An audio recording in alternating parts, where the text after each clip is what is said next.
If you appreciate life hacks, I've got some tips you need to know.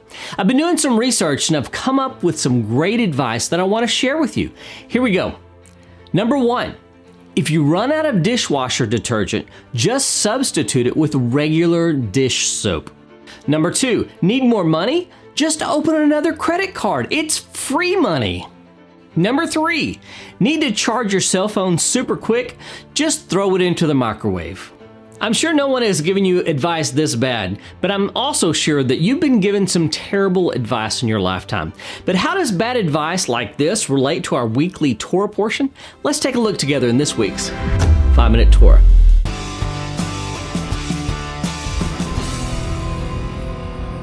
Welcome back, Shalomies. Welcome to another episode of 5-Minute Torah. Before we get into the actual 5 minutes or so of the 5-Minute Torah, here's a brief overview of this week's Torah reading. This week we're studying the portion of Behar, Leviticus 25:1 through 26:2, and here are the 3 things that you need to know about it. Number 1, the Shemitah, the sabbatical year. In this week's Torah portion, God gives Israel the laws of the Shemitah, or the sabbatical year. For 6 years they are to work the land, but in the 7th year they must neither sow, prune, or harvest. Instead, they are to let the fields and the vineyards grow wild, gathering only what they need for the moment, a practice that teaches them to trust in the Lord to provide for their needs during the rest of the year. Not only this, but they were to release all debt owed by a fellow Israelite in the 7th year. Although this aspect isn't spelled out in our current Torah reading, it can be found in Exodus 21, Deuteronomy 15, and chapter 31. Number 2, the Yovel, the Jubilee year. Not only was Israel commanded to let the land rest every 7 years during the Shemitah, but also to observe a Yovel, or Jubilee, every 50th year. Like the Shemitah, the Jubilee required that the land lie fallow, meaning no sowing, pruning, or harvesting was to be done. In addition to this, the Jubilee involved a reset for the land where all property was returned to its ancestral owners, restoring family inheritances.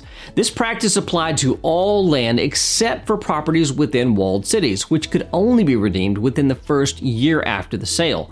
The Jubilee served as a means to prevent long-term poverty and economic disparity by ensuring that no family would permanently lose their land and heritage. It reinforced this principle that God's land ultimately belongs to God and that the people of Israel are merely its stewards.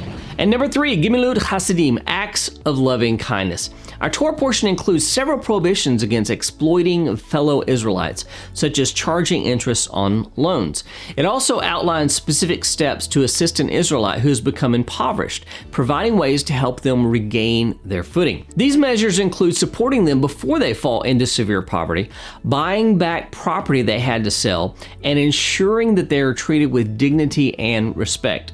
By following these guidelines, Israel is encouraged to uphold justice, compassion, and solidarity, ensuring that everyone has the opportunity to thrive and maintain their place within the community. If you're looking for a place to learn, connect, and grow, then Shalom Macon is the place. It doesn't matter where you are in the world, you can find a connection with Shalom Macon through our live services every Saturday and through our private social network we call Shalom at Home. Check us out on YouTube and on our website at shalommacon.org for more information. We look forward to connecting with you and seeing you this Shabbat. This week's Torah commentary is called Bad Advice and comes from my book, 5-Minute Torah, Volume 2. The Torah portion Behar is filled primarily with the laws concerning the Shemitah, the Sabbath year, the Yovel, the Jubilee, and the laws of redemption, although many other topics are covered as well. While detailing the laws of the Yovel, chapter 25, verses 8 through 22, the Torah gives us a broad commandment. You shall not wrong one another, but you shall fear your God, for I am the Lord your God, Leviticus 25:17. In the immediate context, this admonition is given in regard to the fair pricing of property in the context of the Jubilee year. As it stated just a few verses previously, if you make a sale to your neighbor or buy from your neighbor, you shall not wrong one another. This is verse 14. When a plot of land is purchased inside the land given to them by the Lord, its value is based on the current distance from the Jubilee year. If the Jubilee is far off, then the land will be worth more than if it's close at hand. This injunction was to ensure that the regulations for fair pricing were carried out without exception. However, as we've seen, sometimes the Torah gives us a broad application so that it may be applied in other contexts. This particular passage has a specific but also a general instruction that we can apply today. The Hebrew word behind this prohibition of wrongdoing is tonu, from the root yana, which has the connotation of violent oppression. The sages interpret this to mean verbal harassment, but Rashi elaborates on this by saying that we should not use our speech to annoy our brother in any way, nor should we, quote, give him advice that is not appropriate for him. This first instruction from Rashi is fairly straightforward. We should never use our speech to upset another person. This includes teasing, name-calling, or browbeating in any form. Rashi's second instruction, however, is a little more puzzling. What does it mean that we should not use our speech to give another brother advice that is not appropriate for him? Isn't good advice simply good advice across the board? Well, not always. It really depends on the situation.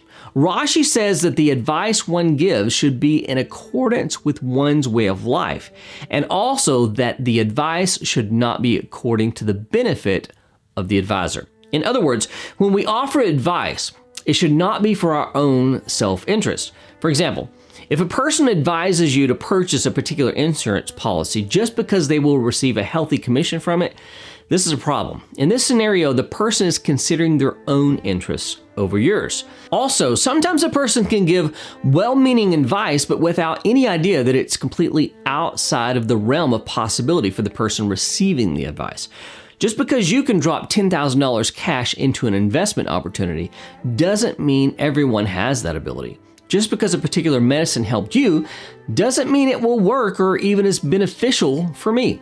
Just because you start your day by eating sugar-frosted, caffeine-infused, chocolate-coated sugar puffs doesn't mean that I should. The list can go on indefinitely. The bottom line is that just because it's good for me doesn't necessarily mean it's good for you. This interpretation is the driving principle behind the words of our Master. So whatever you wish that others would do to you, do also to them. For this is the law and the prophets, Matthew 7:12. We want people to treat us the way that we want to be treated, rather than the way they think we should be treated. The converse is also true.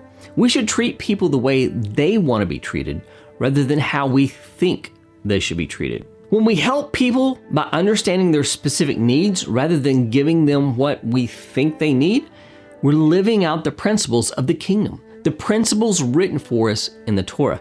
Let's make sure the way we treat others is more of a help than a hindrance, a blessing more than a curse.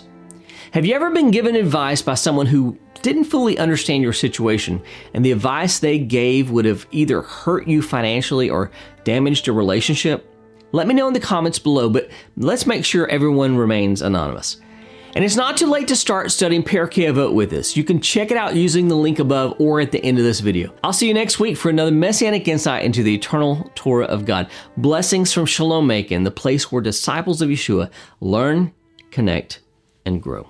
Please visit our website, shalommacon.org, to learn more about us, join our live services, access other teachings, sign up for our newsletter, join our private network that will connect you with our greater community from around the world, or contribute to the work of Shalom Macon. Thank you for watching, and we look forward to connecting with you.